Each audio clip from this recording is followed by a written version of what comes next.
Chudori, Chudori, Chudori, Chudori, Chudori. The author, Leila S. Chudori. I've heard a lot of good things about this book. It's about, I believe, a coming-of-age stories about a young boy who has a really bad past experience, especially about his father's death.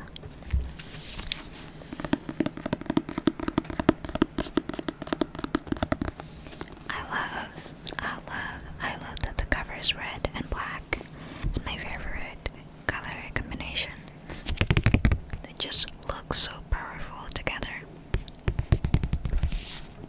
Okay, I'm gonna start talking in Indonesian and do the soft spoken style. Okay, so judulnya itu Namaku Alam by Leila S. Chudori. Let's start. I'm actually no English. Saya sebenarnya, or let's do aku biar lebih kerasa lebih deket. Aku sebenarnya udah baca beberapa halaman di pesawat. Karena aku beli ini waktu pulang ke Indonesia, terus pas pulang lagi ke Jepang, aku baca di pesawat. Karena aku naik ekonomi, duduk doang gak enak, dan perjalanan lumayan lama, jadi I was like, aku harus tidur biar gak kerasa sore di bawah sana.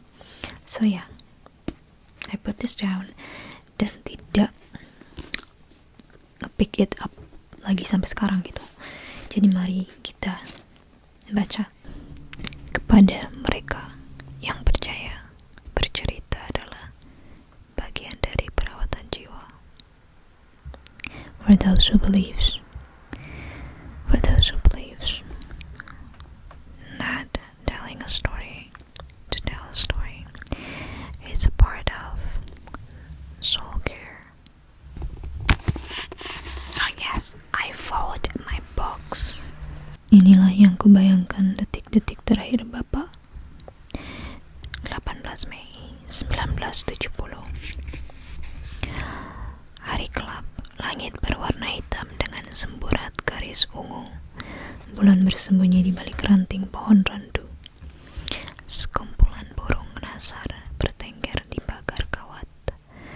Mereka mencium aroma manusia yang nyaris jadi mayat. Bercampur dengan bau mesiu, terdengar lolongan anjing berkepanjangan. 4 orang berseragam berbaris rapi, masing-masing berdiri dengan senapan yang diarahkan kepada Bapak. Hanya satu senapan berisi peluru mematikan, selebihnya peluru karet. Tak satu pun di antara keempat lagi itu tahu siapa yang kelak menghentikan hidup Bapak. Di hadapan mereka, kubayangkan Bapak berlutut dengan kepala ditutup salai karung dan kedua tangannya diikat ke belakang. Bapak tidak akan menunduk, tidak mungkin menangis, meratap, apalagi memohon ampun dan melata. Dia mengucapkan cinta kepada kehidupan, tetapi tidak takut kepada kematian. Terdengar aba-aba, terdengar hitungan, kemudian senapan-senapan yang dikokang.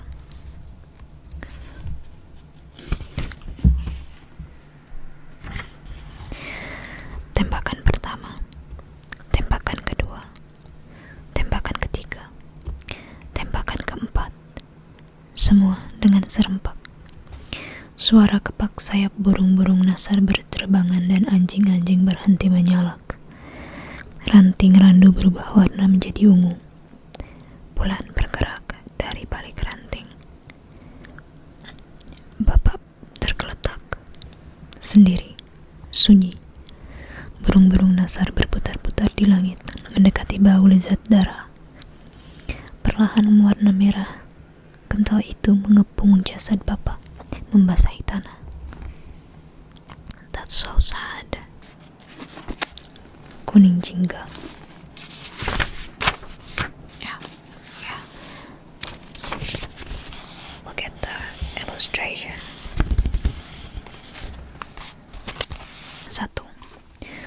Umayani, kereta kita segera tiba.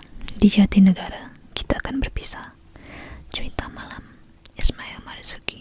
Pernahkah kau mendengar suara-suara malam?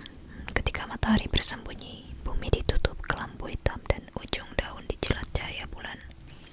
Saat itulah para malaikat diam-diam turun menyapa malam. Suara itu adalah bunyi yang tak akan bisa kugambarkan dengan tepat. Kubayangkan para malaikat meluncur seperti bunyi kesiur angin yang menyentuh pepohonan, lalu hening. Mereka menyentuh tanaman dan bintang, serta mencium ubun-ubun para bayi, sebelum akhirnya memutuskan siapa yang mereka anugerahi ketenangan. Malaikat-malaikat itu lalu menunaikan tugasnya. Mereka akan mengelilingi manusia yang sudah berada di tepi maut, orang-orang yang gering, yang dibunuh pencoleng, yang digerogoti kanker, yang di penghujung usia, atau mereka yang diberondong peluru seperti Bapak.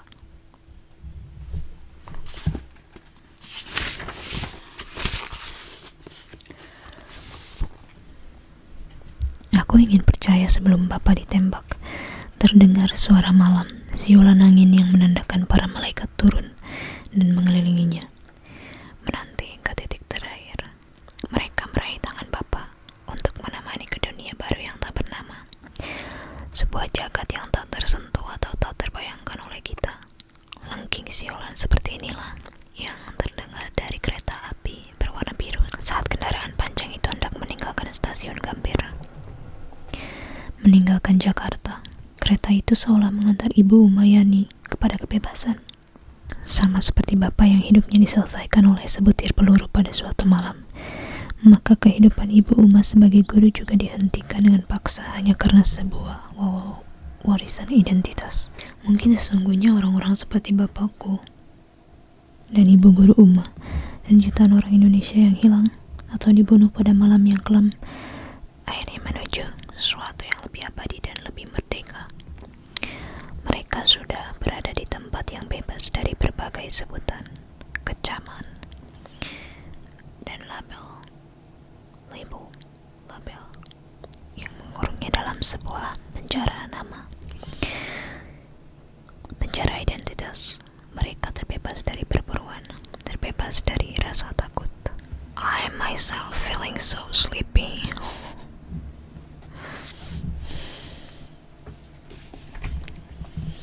Kereta api berderak pelan, membawa Ibu Umayani meninggalkan kami menuju malam. Tak ada lagi Ibu Umayani di kelas kami. Tak ada lagi seorang pencatat sejarah. Tak ada lagi sinar dalam hidup kami. Mengapa kita jarang percaya pada sejarah? Ibu Umayani menatap wajah kami satu persatu. Pelajaran sejarah di sekolah ini lazimnya diletakkan menjelang kelas usai. Biasanya itu waktu yang digunakan kawan-kawan untuk saling mengirim nota cinta atau berjanji minum es campur di warung Mbak Narti. Maklum, guru sejarah kami sebelumnya, Pak Suwardi, lebih sering memerintahkan Amelia, si ketua kelas, untuk menyalin teks dari diktat miliknya ke papan tulis. Terkantuk-kantuk dia duduk menanti Amelia mencatat, sementara kami hanya menelan semua kalimat itu sampai terdengar dering bel mengantak telinga yang mengomando kami untuk segera terbang keluar kelas. Sebenarnya, gaya Pak Suwardi bukan gaya pengajaran khas sekolah kami. SMA Putra Nusa adalah sekolah istimewa yang menjadi tujuan utama para orang tua kelas menengah atas Jakarta tahun 1980-an untuk memamerkan pada rekan-rekannya bahwa putra atau putrinya menempuh pendidikan di sekolah prestisius ini. Konon, SMA Putra Nusa didirikan oleh 7 tokoh negeri ini yang gelisah karena mutu pendidikan sekolah di Jakarta di zaman itu. Mutu sekolah negeri yang satu kelas terdiri dari 40 orang itu terlalu menyedihkan untuk dibahas. Para guru digaji dengan nominal yang sebegitu mengerikan rendahnya, sehingga kita terpaksa memaklumi jika mereka mencari pekerjaan sampingan. Menarik bemo, helica, atau menjaga toko kelontong di malam hari sembari terkantuk-kantuk memeriksa pekerjaan rumah murid-muridnya. Guru yang memerintahkan ketua kelas menyalin diktat ke papan tulis sementara dia menghilang permisi entah kemana,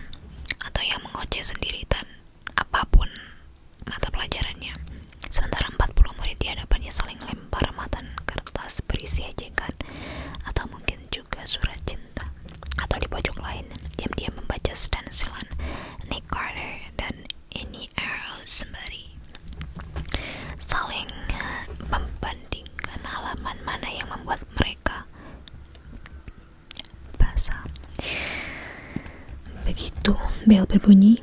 Semua murid biasanya segera berdiri dan berlari seolah kebelet ingin kepeturasan. Nah, kelompok 7 yang mendirikan SMA Putra Nusa menginginkan agar sekolah ini menjadi sebuah sekolah swasta yang menggunakan kurikulum progresif dan menantang siswa untuk berpikir dan tentu saja yang menuntut uang sekolah setinggi tiang listrik.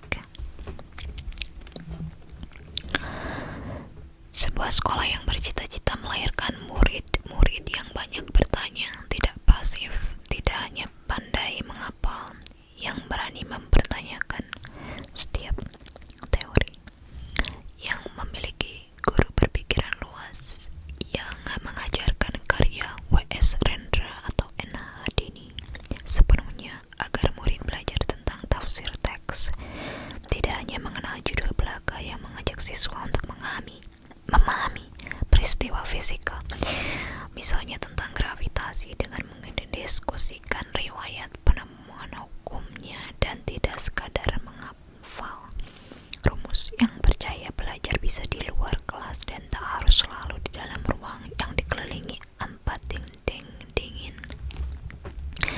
Belajar di luar kelas maksudnya bukan saja mengunjungi berbagai museum yang jumlahnya terbatas.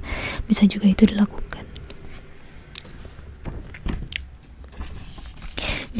dilakukan dengan mempelajari bagaimana baju-baju cantik di pabrik pakaian hasil jari-jari penuh kapalan ibu-ibu buruh jahit kemudian diberi merek terkemuka dari sebuah negara adidaya, atau sekedar duduk di rerumputan halaman sekolah yang luas sembari tetap melakukan kegiatan belajar mengajar. Bagaimana bisa aku, anak seorang ibu, orang tua tunggal, aku benci dengan sebutan janda, dari tapol yang dieksekusi mati, bisa menempuh pendidikan SMA Bagaimana bisa aku, anak seorang ibu, orang tua tunggal, aku benci dengan sebutan janda, dari tapol yang dieksekusi mati, bisa menempuh pendidikan di SMA istimewa dan unik seperti ini. Itu semua ada kisahnya yang akan kuungkapkan pada saat yang tepat. Yang ingin kuceritakan, sesungguhnya Ibu Umayani adalah guru yang paling pas untuk menjadi simbol sekolah yang semula dicita-citakan kelompok 7, progresif, berpikiran mandiri, dan penuh inspirasi. Dia datang pada saat yang tak terduga ketika Pak Suwardi didera musibah keluarga. It reminds me a little bit of the Dead Poets Society, where there's a really good teacher, but then didepak keluar. So, siang itu sungguh terik.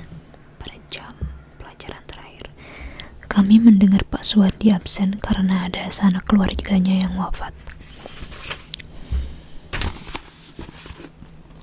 Belum apa-apa Bimo sudah berberes. Tentu saja, dalam bayangan kami semua, sebentar lagi Amelia akan mengumumkan kami boleh pulang. Bimo dan aku tengah merancang untuk menikmati mie bakso di warung Bu Munah ketika tiba-tiba kami melihat Pak Shailendra, kepala sekolah, berdiri bersama seorang guru perempuan yang mungkin berusia di akhir 20-an atau awal 30-an, bertubuh tinggi, langsing, bermata tajam, dan berambut lurus sebahu. Dia mengenakan rok coklat bergaris dan kemeja perempuan berwarna krem yang senada dengan sepatu dan tas yang menggantung di bahunya. Rambutnya yang hitam terurai hingga menyentuh bahu itu bergerak-gerak setiap kali dia memperbaiki posisi beberapa buku yang dia bawa di tangan kirinya. Keduanya melangkah ke depan kelas. Pak Shailendra menjelaskan bahwa Pak Suwardi mengundurkan diri karena istrinya sakit keras dan memutuskan untuk pindah ke kampung halamannya dan mengajar di sana. Aku lebih terpesona dengan sosok ibu guru baru yang kemudian diperkenalkan sebagai Ibu Umayani. Mungkin dia bukan sebuah perwakilan jelita, tetapi sepasang matanya yang tajam dan bersinar itu membuatku sama sekali tidak berani bergerak. Bukan karena aku takut, melainkan karena sepasang mata itu seolah mampu menembus tubuh dan pikiran kami, seperti seorang dokter yang tengah membacakan hasil ronsen. Begitu Bapak langsung saja melempar pertanyaan yang sulit itu. Mengapa kita jarang percaya pada sejarah? Semula, seluruh kelas tampak enggan menjawab. Masing-masing sibuk entah dengan kutilnya yang tumbuh begitu saja, atau kuku yang kotor, atau pura-pura menjatuhkan pensel ke lantai agar wajahnya tersembunyi sehingga tak menjadi sasaran sang guru. Di bangku belakang, kubayangkan pasti mereka tengah meredam denyut selangkangan akibat kegiatan gerilya membaca stensilan porno.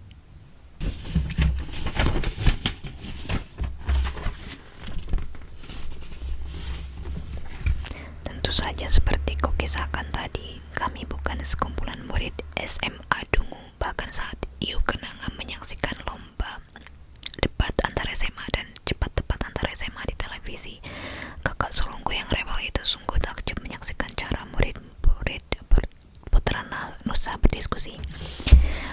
Menurut dia, kemampuan murid Putra Nusa bersilat lidah hampir menandingi gaya debat mahasiswa. Tetapi Ibu Uma meluncur ke dalam kehidupan kami di sebuah siang yang terik.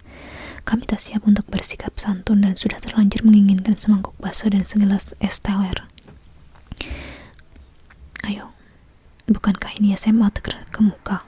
SMA Putra Nusa?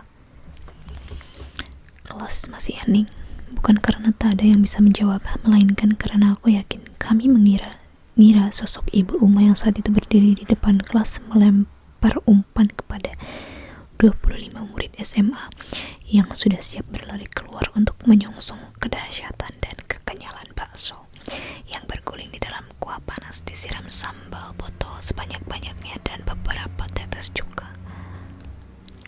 Biasanya setelah keringat membasahi wajah dan ingus yang meleler saking pedasnya, mangkok bakso itu akan disusul dengan es teler berisi alpukat dan irisan nangka yang khusus untuk Bimo. Agak royal karena Mbak Narti sangat sayang pada Bimo yang selalu santun, pemalu dan pendiam. Lamunanku tentang bakso Bumuna yang lezat dan es teler Mbak Narti itu buyar oleh suara Ibu Uma yang mengulang pertanyaannya. Kali ini nadanya sedikit menekan. Mengapa?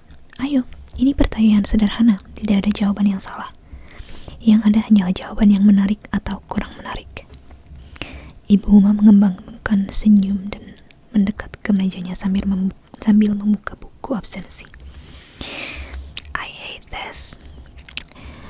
Tapi untung namaku berawal dari S. So, kalaupun ditanya dari A, I'm safe enough. Arini Dewi. Arini yang duduk tepat di hadapannya tampak mencoba menjawab sebisa mungkin karena pantang terlihat dungu. Karena sejarah di Indonesia ditulis dengan minim, tidak mendalam dan menyisakan berbagai pertanyaan. Di akhir kalimatnya, Artini menekankan tanda tanya. Oke, ulang. Karena sejarah di Indonesia ditulis dengan minim, tidak mendalam, dan menyisakan berbagai pertanyaan. Di akhir kalimatnya, Arini menekankan tanda tanya karena dia tak yakin akan jawabannya.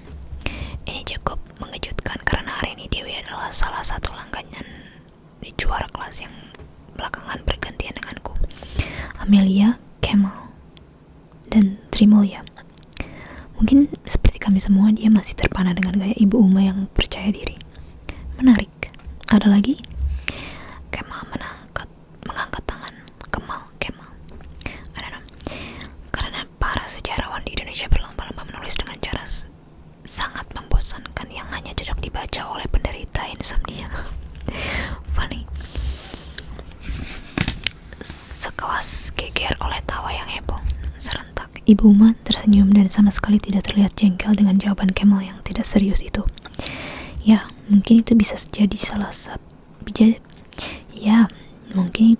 satu alasan yang berharga. Diktat sejarah kita memang sering disajikan dengan gaya yang sangat membosankan. Riuh tawa kami seketika padam seperti sepercik api yang disiram seember air dingin.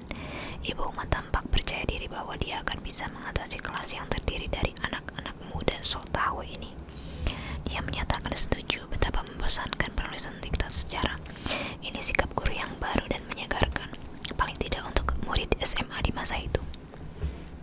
lagi?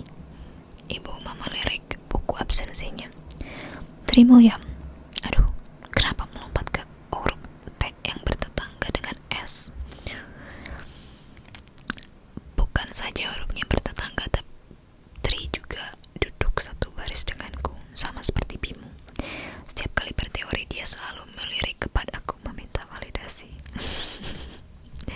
Aduh, aku menatap sepatuku heran. Aku menatap sepatuku karena sungguh malas membahas sejarah, apalagi sejarah Indonesia.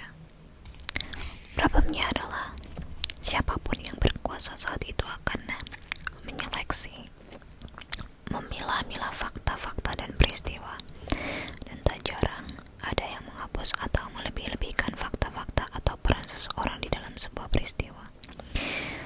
Tri banyak bicara betul, mengerankan, dan dia seolah sedang menjawab pertanyaanku karena dia melontarkan pendapatnya sembari memandangku, bukan kepada Ibu Uma. Tetapi Ibu Uma tampak tak terganggu meski Tri mengucapkan jawabannya tanpa sedikit pun menatap wajah sang guru baru. Sejarah dikuasai penguasa zamannya. Ibu Uma menyimpulkan sembari mengangguk. Sejarah dikuasai penguasa zamannya. Sejarah dikuasai penguasa zamannya. Ibu Uma menyimpulkan sembari mengangguk puas dengan jawaban Tri. Aku menunduk menatap sepatuku yang sudah sangat pudar. Sepatu yang dibelikan Yu Kenanga beberapa tahun lalu ketika terdengar segara alam. Napasku terhenti. Sungguh, aku belum tahu sejauh apa aku bisa berbicara tentang sejarah Indonesia modern. Napasku terhenti. Sungguh, napasku terhenti. Sungguh, aku belum tahu sejauh apa aku bisa berbicara tentang sejarah Indonesia modern dengan guru baru ini. Harus kuakui dalam beberapa menit pertama dia sudah cukup memberi pesona ke seluruh kelas. Namun membahas sejarah Indonesia modern adalah sesuatu yang pelik dan serba salah, terutama untuk keturunan Tapol seperti aku. Mata Ibu Uma mencari-cari pemilik nama segara alam dan tubuhku yang menjulang ini tak pernah berhasil bersembunyi. Yang mana segara alam? Aku mengangkat tangan dengan penuh gerutu dalam hati. Segara alam. Ada jawaban lain? Saya setuju dengan Trimulya, Bu. Jawabku seadanya. Ibu Uma maju beberapa langkah dan kedua matanya menatapku dengan sinar yang ramah. Mata seorang guru muda yang mencoba menggali isi hati lawan bicaranya, sementara aku, seperti terwelu yang menggulung, memilih untuk menutup mulut dan hati. Saya tidak bisa memberikan jawaban yang orisinal, Bu.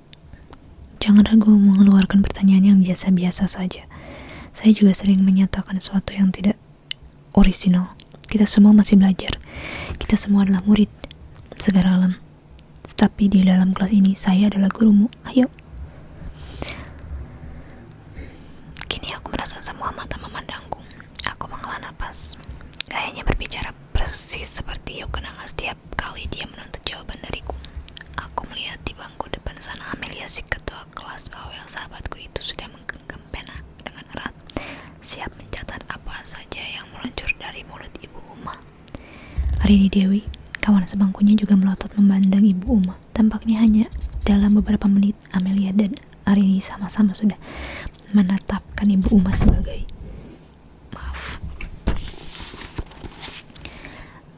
guru favorit mereka. Ada sebuah artikel yang saya baca.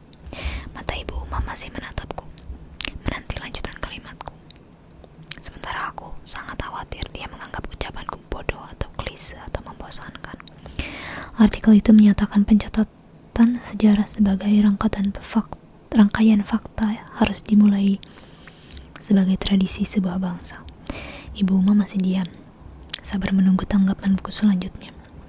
Jadi mungkin pertanyaan ibu harus saya jawab dengan pertanyaan baru.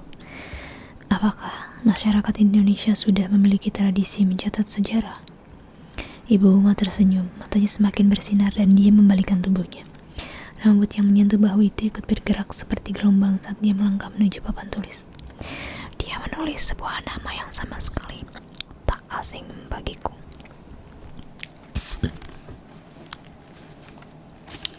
Seisi kelas menunduk, menenggelamkan kepala dan menggerakkan pena di atas buku catatan dengan semangat seperti tak ada hari esok. Anthony Reid. Anthony Reid.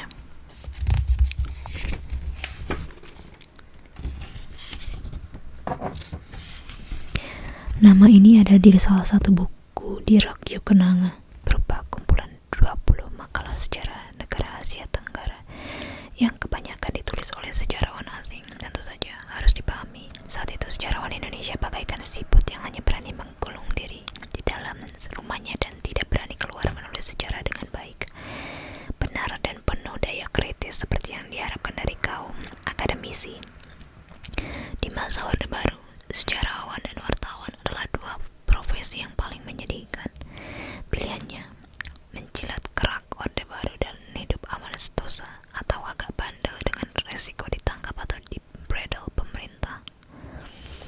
Mungkin ada satu atau dua sejarawan yang cukup berani menulis esai akademis yang kritis terhadap uraian pemerintah, terutama tentang sejarah tragedi 1965 yang oleh pemerintah disebut sebagai G30 SPKI. Tetapi biasanya sejarawan semacam ini harus siap hidup merunduk dan mengalami teguran akademis. Sejarah, kata Ibu Uma, adalah sebuah tradisi intelektual, sebuah studi tentang peristiwa di masa lalu yang didata, dicatat, dipelajari, dan dianalisis untuk memahami masa kini. Jadi menjawab pertanyaan sekarang alam, apakah kita sudah memiliki tradisi mencatat sejarah? Tentu saja sudah. Pasti kalian sendiri sudah membaca bagaimana kita menemukan jejak sejarah dan kehidupan masyarakat beradab melalui daun lontar hingga batu prasasti. Aku yakin kali ini semua mata tertuju kepada Ibu Uma karena caranya yang asyik menggait perhatian kami. Tetapi mungkin karena jejak yang sporadis itu, maka bangsa kita cenderung tidak toleran terhadap fakta sejarah. Kita sering mencampurkan fakta sejarah dengan hikayat dan legenda. Kemal menyela Ibu Uma. Ibu Uma tersenyum. Sebetulnya masyarakat barat pun di satu saat juga masih mencampurkan fakta sejarah dengan cerita-cerita warisan turun-temurun dan legenda. Kisah Raja Arthur dengan pedangnya itu adalah sebuah legenda. Ibu Uma memang cemerlang karena ternyata anak-anak yang duduk di belakang pun sejenak melupakan stensilan demi mendengarkan legenda Raja Arthur itu dengan cukup serius. Apalagi para penduduk bangku zona tengah. Aku duduk di zona itu. Ini adalah kawasan murid-murid pemalas yang mengaku anak rajin, macam Bimo, Kemal, Trimulya, dan aku. Kami memilih baris ini karena ini adalah zona paling aman. Ucapan guru masih terdengar dengan jelas, tetapi kami bisa meregang badan dan tak selalu menjadi sasaran perintah guru seperti anak-anak baris depan. Biasanya kan aku baca buku itu sambil tiduran atau enggak senderan, dan ini tuh harus sambil duduk tegak. Capeknya 2 kali. But I'm the one using this. Tapi aku yang pengen baca buku di depan kalian. Jadi kita akan lanjut sampai alis chapter 1 beres. Oke. Kami harus terlihat rajin. I'm gonna change the positions just a little bit. Okay. Kami harus terlihat rajin meski sebenarnya goyah. Kami harus terlihat rajin meski sebenarnya ogah bergerak. Alasannya sederhana. Kami dikelilingi toko-toko galak dalam keluarga. Aku memiliki dua kakak perempuan yang raungannya melebihi kekejian tentara Jepang di negara-negara Asia pada masa Perang Dunia Kedua. Bimo tumbuh dan besar bersama ibu yang cantik cerita yang tak pernah tahu bocah lanangnya selalu menjadi sasaran latihan tinju suami kedua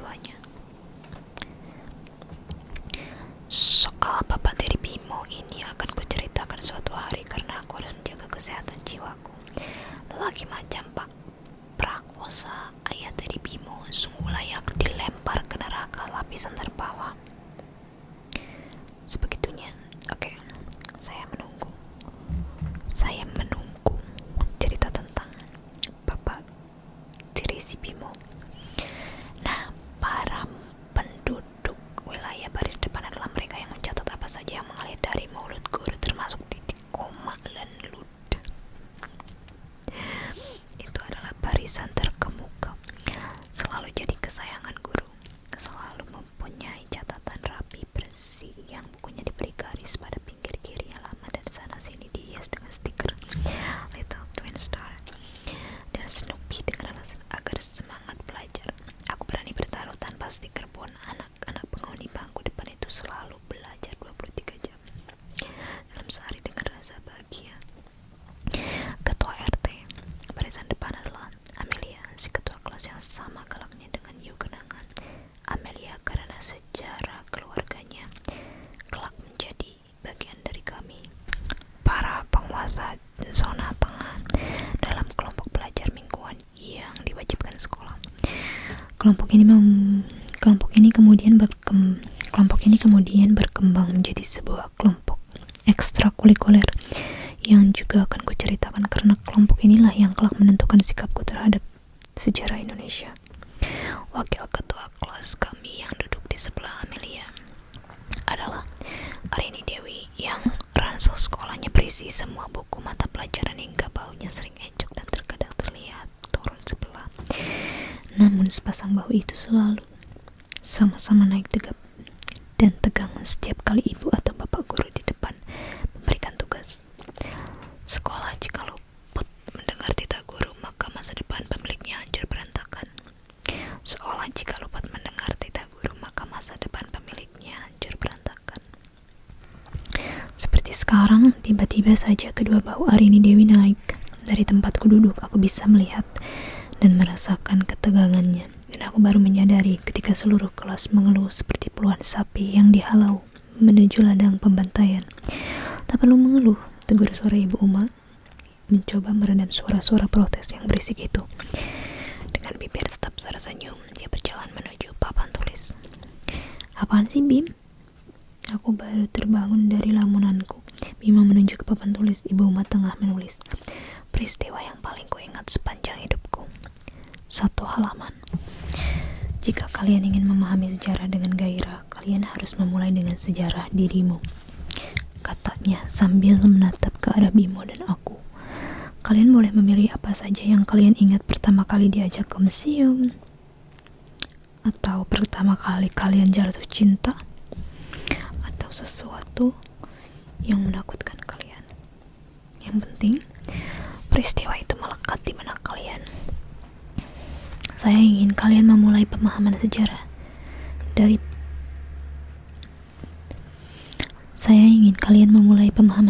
dari peristiwa yang penting atau tidak bisa dilupakan dalam hidup kalian. Arini Dewi menembak udara dengan telunjuk tangan kanannya. Harus selesai kapan, Bu? Ini hanya tugas menulis 1 halaman buku tulis, jadi 30 menit seharusnya bisa selesai. She's cool and scary. Seketika bunyi lenguhan sapi itu berhenti. Seluruh kepala menunduk terdengar gesekan pena membabat kertas. Seolah semua kenangan apapun, buruk ataupun indah, dibaterikan di atas kertas itu. Entah untuk diabadikan karena memang layak dikenang, atau seperti untukku itu merupakan kesempatan untuk mendedahkan semua ingatan yang sudah tersimpan di berbagai lapisan kepalaku. Siapa tahu dengan menempahkannya ke dalam tulisan, memori buruk bisa pergi tanpa bekas dari tubuh dan ingatan. Lo pasti banyak banget bisa nulis semua yang lo ingat. Bimo menulis sambil menggerutu. You and your photographic memory. Menulis 1 buku juga tidak bakal selesai ceritanya. Terima ya, ikut-ikutan nimbrung sambil tertawa kecil. Aku melirik dan aku bisa membayangkan Bimo mungkin akan memilih topik tentang bapaknya, Om Nugroho, yang sudah lama tak bertemu dengannya, sedangkan Tri Mulia untuk membersihkan segala kenangan buruk dari mimpi kelabu di masa lalu. Mungkin akan menulis pengalamannya dengan para preman sekolahnya yang dulu. Aku menghela napas dan mencoba menulis kalimat pertama yang selalu jadi bagian terpenting dalam semua karyaku. 30 menit terasa berlalu begitu saja seperti angin. Ibu meminta kami meletakkan ballpoint atau pensil lalu menatap kami satu persatu. Apa pula ini? Arini Dewi. Arini mempunyai hobi melirik apapun yang kukerjakan. Tentu saja bukan untuk nyontek. Di SMA yang hanya terdiri murid cerdas gini, kalau melirik artinya mereka super kompetitif. Jika aku memperoleh angka 96 untuk ulangan fisika, misalnya Arini yang memperoleh 95 akan meraung seperti seekor serigala yang terlukanya karena dia merasa kalah satu angka dariku. That happens sometimes. I am Arini. Sebaliknya, jika Arini memperoleh angka 100 untuk matematika, maka dia tentunya mondar-mandir ke bangkuku untuk mengecek nilai yang aku peroleh. That was annoying but fun. Arini maju ke depan kelas dengan sigap dan penuh semangat. Dia membacakan pengalamannya pertama kali naik kereta dari Jakarta ke Yogyakarta sendirian ketika masih duduk di SMP untuk mengunjungi neneknya. Di jalan, keretanya berhenti begitu lama dan diumumkan bahwa ada kerusakan yang cukup berat sehingga semua penumpang yang harus turun dan bermalam di desa terdekat. Itu pengalaman yang menakutkan baginya karena jalanan sungguh gelap, sepi, dan berdebu. Hari ini mengakhiri cerita dengan happy ending. Dia selamat sampai di rumah neneknya yang sudah menanti dengan khawatir. Hari ini mengaku pengalaman itu justru membuatnya ingin melakukan perjalanan sendiri, sesuatu yang jarang dilakukan anak-anak perempuan seusianya. Dia menulis komposisi itu dengan bahasa yang rapi, terperinci dan tertata. Satu kelas mengajarinya dengan tepuk tangan. Segara alam. Astaga. Silakan maju, bacakan tulisanmu di depan kelas. Tentu saja ketua kelas Amelia dan si rajin pangkal pandai Arini adalah perkecualian. Mereka selalu bersemangat berdiri di depan kelas dan memerintah kami dengan semena-mena. Ke depan kelas, Bu, aku bertanya, berharap dia mengubah keputusannya. Ya, Alam, tadi kan Arini juga ke depan kelas. Sekalian berlatih berbicara di depan umum. Aku berdiri dan menyeret kakiku dengan malas. Rasanya sepatuku terbuat dari besi. Ibu Uma tersenyum dan meraih lenganku. Ayo. Seisi kelas memandangku dalam diam. Kelihatan sekali mereka ingin tahu apa yang ada dalam pikiran Segara Alam. Bahkan Kemal yang cerdas tanpa punya filter dalam ucapannya itu pun terlihat tak sabar menanti aku membaca tulisanku dengan nada malas. Aku rasa peristiwa yang tak bisa terusir dari benakku terjadi saat aku masih sangat kecil. Okay, one more pages. Januari 1968. Tepatnya saat aku berusia 3 tahun. Mustahil untuk mengingat sedini itu, mungkin. Tapi percayalah, peristiwa itu masih melekat di benakku seperti sebuah film usang yang diputar berulang-ulang. Ini sebuah kutukan yang diberikan semesta kepadaku. Kemampuanku mengingat peristiwa masa lalu dengan terperinci. Di masa itu, kami sekeluarga menetap di Jalan Percetakan Negara. Keluarga kami hanya terdiri dari ibu, Yu Kenanga, Yu Bulan, dan aku. Menurut Yu Kenanga, bapak sedang bertugas jauh entah kemana. Di suatu petang, sehabis maghrib aku tengah bermain kelereng sendirian di ruang tengah, sementara Yu Kenanga membaca di kursi pojok, dan Yu Bulan membuat tugas sekolah di kamarnya. Tiba-tiba terdengar hiruk pikuk kedoran pada pintu depan. Semula aku mengira mereka adalah tamu. Tamu-tamu itu dengan berisik dan suara nyaring bertanya, mencari bapak yang menurut Yu Kenanga sedang bertugas keluar kota. Sudah saya sampaikan pada komandan di Guntur dan di Budi Kemuliaan, saya tak tahu suami saya di mana. Terdengar jawaban ibu dengan nada tinggi. Anak-anak Pak Ananto mana? Kami dengar Pak Ananto punya anak lelaki. Tak sempat ku dengar jawaban ibu karena tenggelam oleh suara langkah kaki beberapa orang yang menerobos ke ruang tengah. Barulah aku menyadari tamu-tamu itu adalah 4 lelaki bertubuh besar, berambut pendek dan bersuara menggelegar. Yu Kenanga terkejut dan langsung menghampiriku yang seketika melepaskan beberapa butir kelerengku dari genggaman. Yu Kenanga memintaku bersembunyi di bawah meja. Ketika kulihat Yu Bulan keluar dari kamar membawa buku pekerjaan rumahnya tercengang. Mana anak lelaki Pak Ananto? Salah satu dari keempat lelaki besar itu mengeluarkan sesuatu dari pinggang yang terlihat seperti pistol. Saat itu aku hanya paham pistol mainan, sedangkan si lelaki besar itu mengangkat benda yang tampak berat itu dan menodongkannya ke berbagai arah.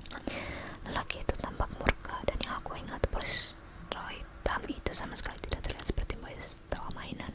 Mana anak pengkhianat negara itu? Ibu yang sudah menyusul ke ruang tengah begitu melihat salah satu tamu mengangkat pistol sembari mencari putra pengkhianat negara, langsung menjerit sekuat tenaga. Ibu berseru-seru agar mereka tidak mengganggu anak-anaknya. Dia menunjuk ke arahku dan dengan suara meninggi mengatakan, anak bungsu Ananto baru menginjak usianya yang ketiga. Ibu bahkan maju beberapa langkah meminta lelaki dengan pistol itu menyingkirkan senjatanya. Satu lagi membawa senapan panjang karena aku bisa melihat pucuknya dari bawah meja. Mereka saling berbantah, bising. Mereka saling berbantah. Bising sekali. Ibu menutup kebisingan itu sambil mengatakan, aku adalah anak kecil yang cuma mengerti bermain kelereng dan tak paham apapun tentang negara. Mereka berdua sama-sama menyikap taplak meja. Satu memegang pistol dan satu lagi memegang senapan panjang. Demi melihatku, aku ingat bagaimana wajah lelaki besar itu menjadi pucat.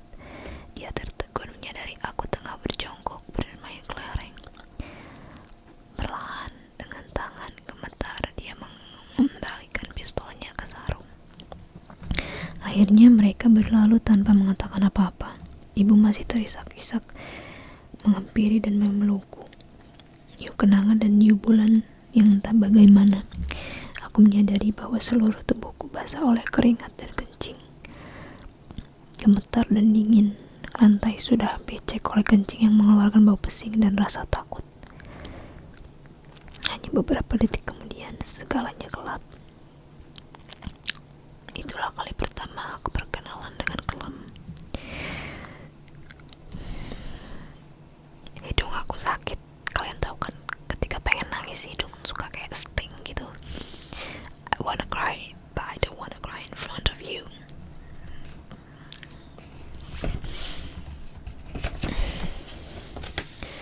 Seluruh isi kelas terdiam, sunyi dan sedikit tegang. Dari tempatku berdiri, aku melihat Bimo diam-diam menunjuk. Wajah Trimulya pucat. Seluruh isi kelas terdiam, sunyi dan sedikit tegang. Dari tempatku berdiri, aku melihat Bimo diam-diam menunduk. Wajah Trimulya pucat. Sementara Kemal yang biasa mengkritik segala hal di dunia, bahkan kehilangan kata-kata, seolah tak percaya dengan apa yang didengarnya. Amelia dan Arini berhenti menulis dan memandangku dengan mata berkaca-kaca. So sad. And tadi ilustrasi yang di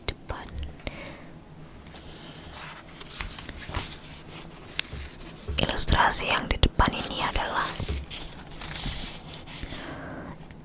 segara alam yang lagi bersembunyi di bawah meja. Dan ini adalah laki-laki orang-orang bersenjata yang datang ke rumahnya.